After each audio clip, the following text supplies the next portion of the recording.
sura ile ya 10 na mstari ule wa 38. Nitarudia mahali hapo. Waebrania 10:38, neno la Mungu linasema, lakini mwenye haki wangu ataishi kwa imani, naye akisitasita, roho yangu haina furaha naye.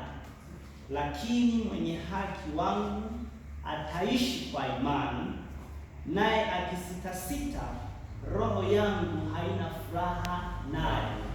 Mungu anazungumza. Kuna watu wa aina mbili duniani. Wapo watu ambao hawajampokea Yesu Kristo wala hawajaikubali Injili, wale si wenye haki wa Mungu. Lakini kuna wale ambao wamemkiri Yesu, wamemkubali awe Bwana na Mwokozi wa maisha yao.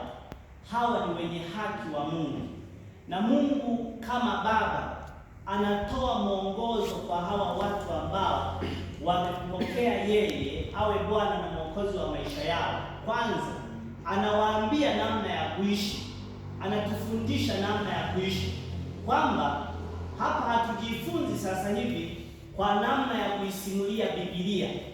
Hapa hatusimuliani habari za Biblia. Hapa hatujaribu kufunuliana picha ya Biblia halafu tuijue, tuikariri, halafu tusifanyie kazi. Itakuwa hamna faida kabisa. Hapa hatujifunzi ili tukawasaidia wengine.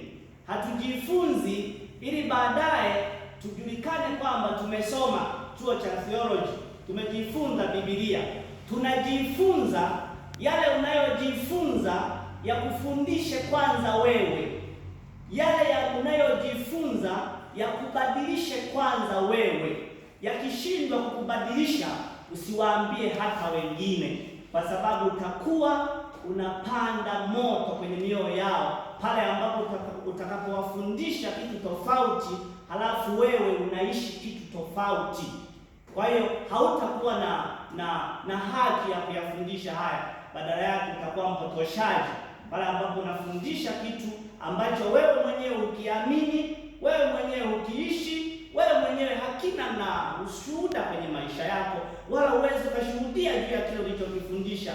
Kwa hiyo tupo hapa kujifunza kwa ajili ya kubadilisha maisha yetu kwanza binafsi. Sasa wewe ni mwenye haki wa Mungu. Neno la Mungu linasema mwenye haki wangu ataishi kwa imani. Mwenye haki wangu ataishi kwa imani, si kwa kuona, si kwa kusikia tu, si kwa kupewa vitu. Mwenye haki wa Mungu haishi kwa kushika vitu. Mwenye haki wa Mungu anaishi kwa imani.